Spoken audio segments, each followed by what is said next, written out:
Welcome to Oregon Hot Rod. Welcome to the Oregon Hot Rod Experience, where we're going to share information with you. We're going to show you our successes and our failures, our mistakes and our solutions. We'll go on adventures, we're going to build cars, we'll do shop projects, and we'll do a whole bunch more. But most of all, we're going to entertain you with reality and stupidity. So subscribe now and continue to watch the Oregon Hot Rod Experience.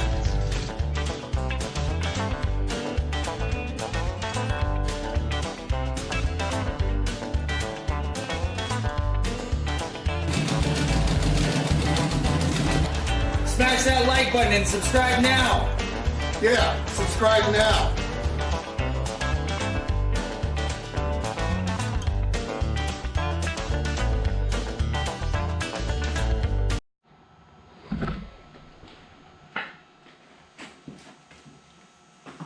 Okay, I'm back at it here.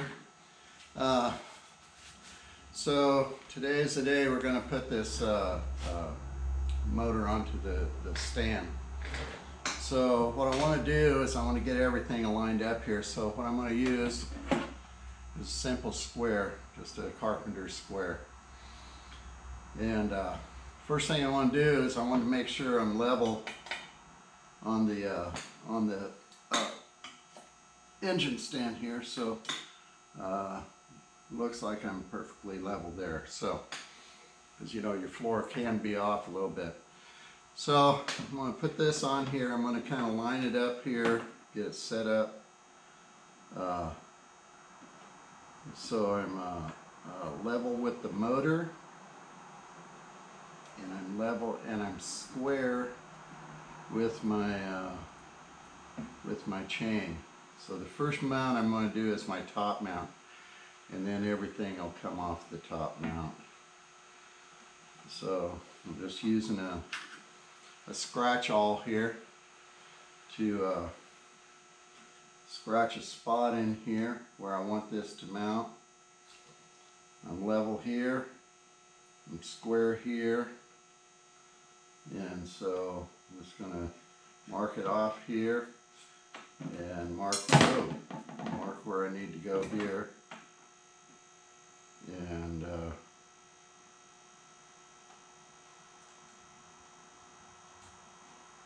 then I'm ready to weld this in. Okay, I'm trying to do this without a chain tensioner on it, so that's why I've kind of got this hanging here. The chain is at a good tightness. It's not got a lot of stress on it, so hopefully when I put all this stuff back on here, it's gonna work out. Let me see if I've got a good scratch in here.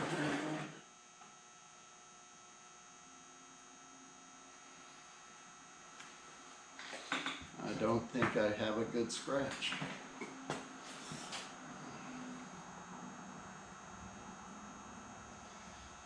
No, I do not. Okay, so looks like we're going to have to go at this a different direction here. So another tool to use is simply a pencil or a welder's marker.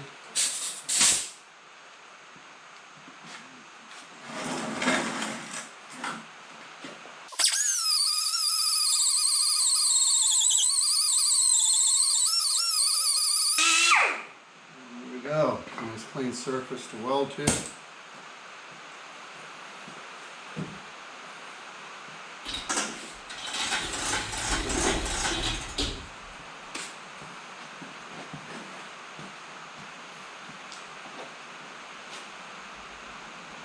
Got my welder's marker here.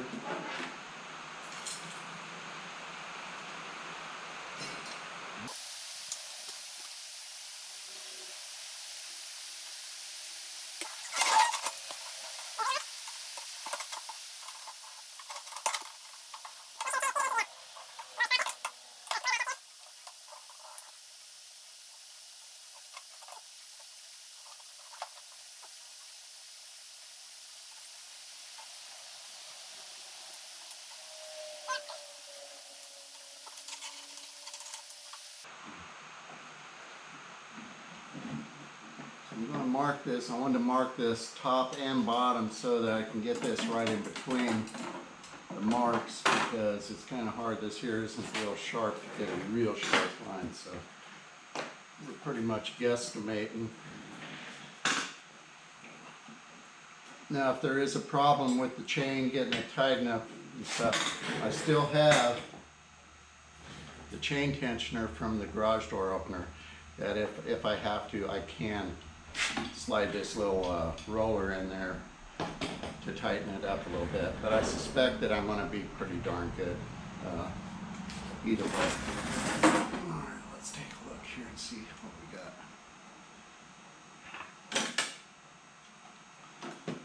Oh yeah, we're sitting right in there. That looks good.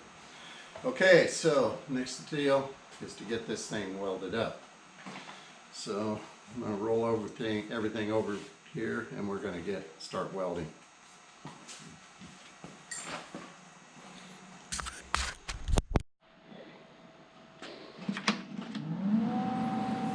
Okay, everybody, we got our piece on here, got everything all squared up, got her set up, got her right on the lines where I need to be. Now get a weld on here and get this thing all hooked up.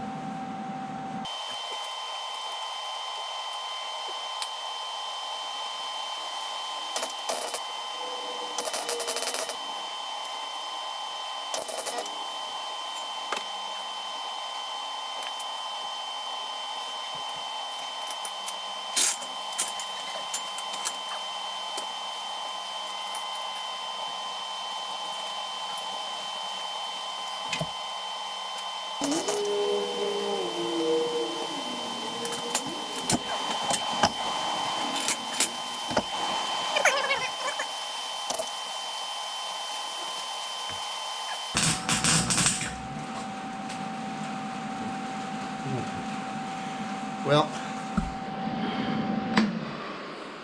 that'll have to work.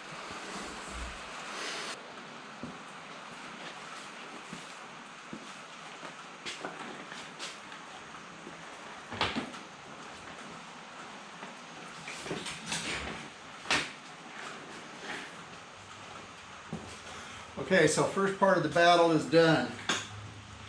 We've got the bracket all welded in here. I used the Make a Weld Pretty tools on it, kind of cleaned her up a bit. So now I'm ready to bolt the motor back on here. I need to put the bead roller back on here. I have to take it off to grind up the weld here. So let's start putting everything back together here and see what the heck we got.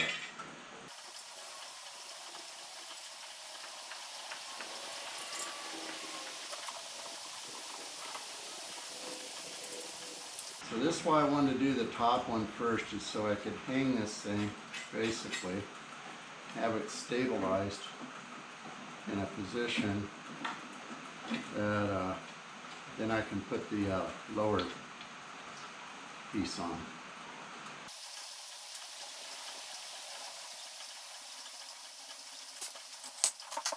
So remember I told you that the angle of the engine stand here is not 90 degrees, it's kind of tilted back a little bit. So when I welded this on, I welded on 90 degrees to bring it back up to level, back up to where it was 90. I had to just take the hammer just a little bit and just tweak it up just a tiny bit so everything got squared up again. So,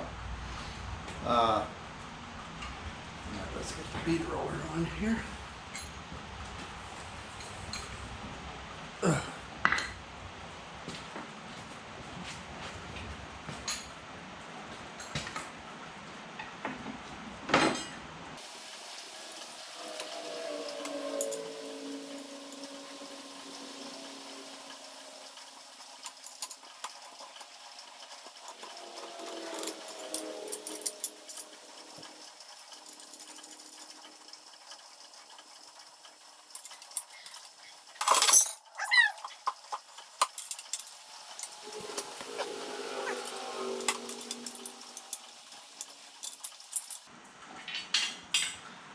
Most of the nuts and bolts and stuff I'm putting in here right now are temporaries because, well, I'll assemble this, the final assembly. I'll use all grade 8 bolts with lock washers so that everything stays together nice and firm. Okay.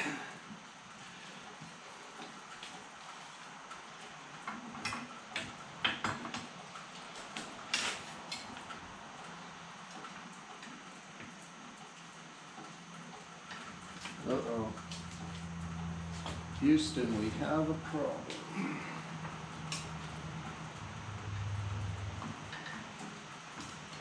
Oh dear, oh me, oh my.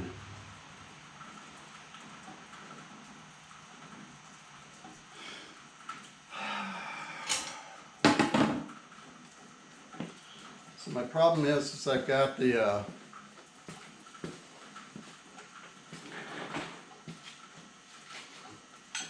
since I've welded the gear on here now, I have no room to get I welded the bracket on here now. I can't get my gear on here.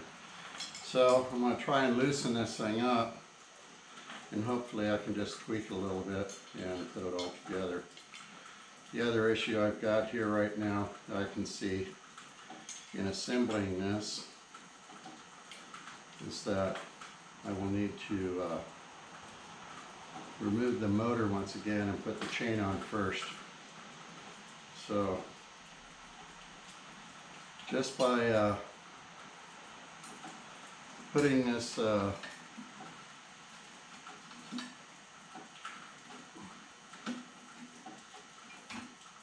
bracket on here, it's changed the dynamics of everything here that I'm doing. So I may have to put the gear on first, then the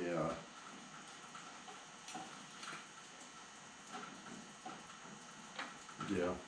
Now you might say, well, why don't you just pull the motor off? Well, it's not going to make any difference because the interference is from the bracket and not the motor.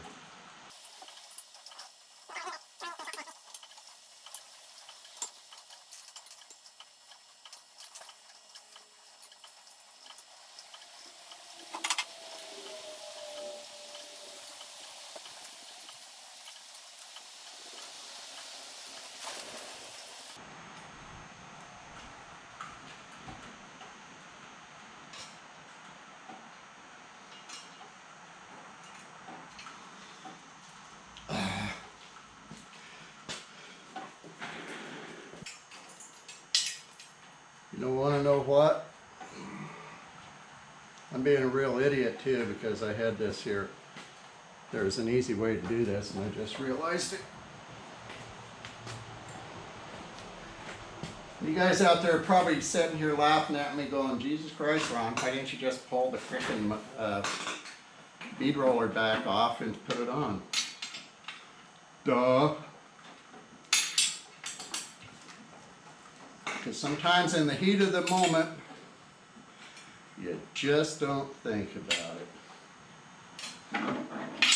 So we're going to pull this back off here, put the gear back on here, and assemble it all in one piece. Such a dummy. Such a dummy.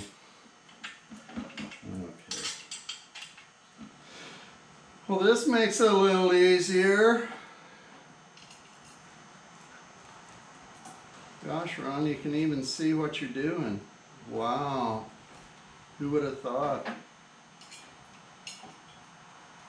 Wow. Maybe you should paint your pulley right now while you're at it, or your sprocket. Yeah.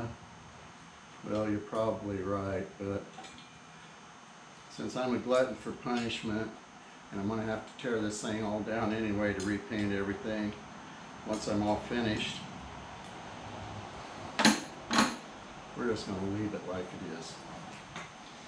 Okay.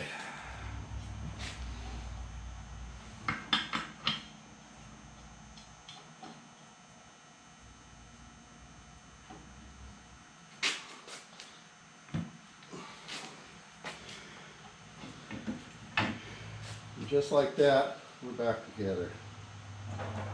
God, what an idiot. Okay. Let's see if we can get this.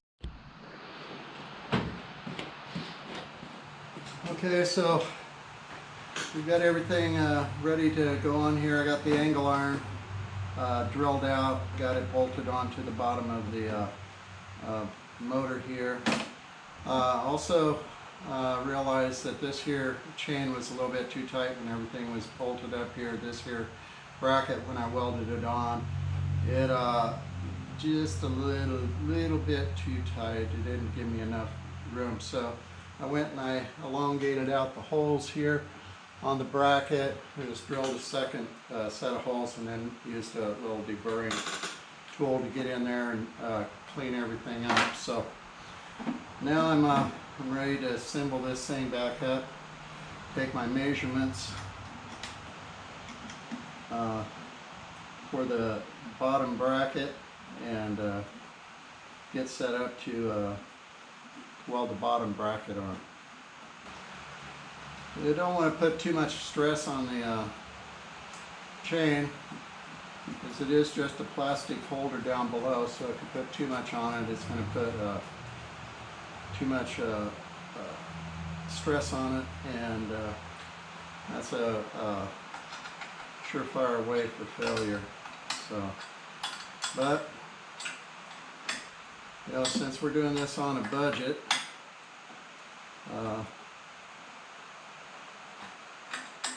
and I do mean a budget. And what I really haven't told you on all this is what I've really, how much it's cost me to do all this.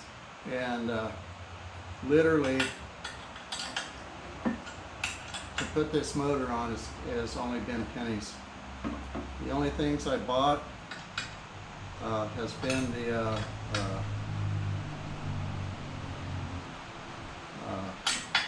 switch,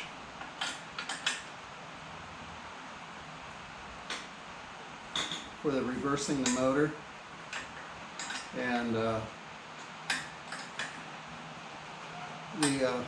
foot pedal. I bought the switch, it was like $5. The foot pedal was $1 at the Goodwill store. Everything else was the wiring was with the foot switch. The garage door opener I got from a local garage door supplier. They replace these things all the time, and they have piles of them sitting out in their junk pile. I just went up, asked my local guy, you know, how much he wanted for a garage door opener. He says, you can have it. So I grabbed that. Luckily I grabbed one that worked, because some of them probably don't work, so you might have to do a couple of stints at that to make sure you get a good one. And here's where I'm at. So anyway, it looks like I'm about ready to give this thing a whirl. I need to double check everything, make sure I'm lined up here, but I'm about ready to weld. It looks like that's going to be too far away, so I'm just going to stay. Alright. Well, let me get all this stuff lined up. I'm going to get her marked and see where we stand.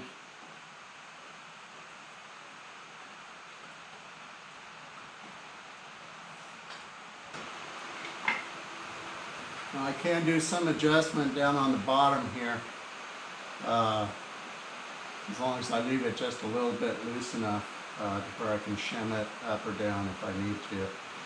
With the elongated holes here, that gives me a little bit of movement and stuff. So I'm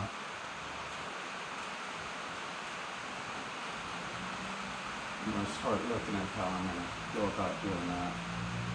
Because I might just shim it right now so I've got shims in it before I ever weld it up. That way I know I have space to move the motor up and down just a little bit. Because all I really need is maybe just about, I think a half an inch is going to be more than plenty to move the motor back and forth. So, alright.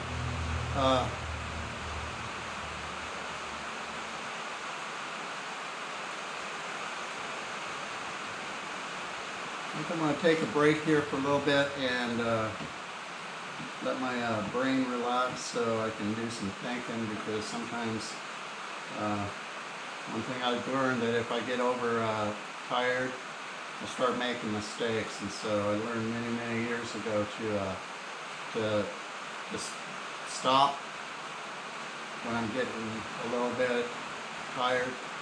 Stop, even if I have to come back to it the next day and take another look at it and stuff, because it's better to take a break and do it and not make any mistakes, rather than just kind of rushing through it and making lots of mistakes and having to go back and do it all over again later. So, and I'm one of those guys, I hate doing it twice. I want to do it one time, I want to make sure it's right the first time. So, anyway, we'll be back after a while.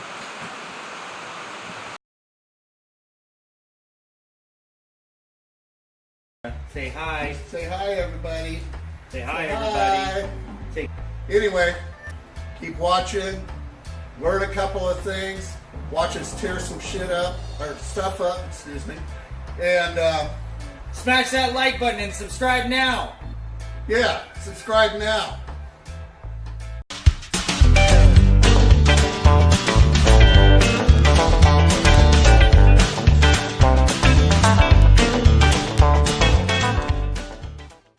LikeOrganHotRod.com. And for years, Bitch. we didn't know what had happened because they still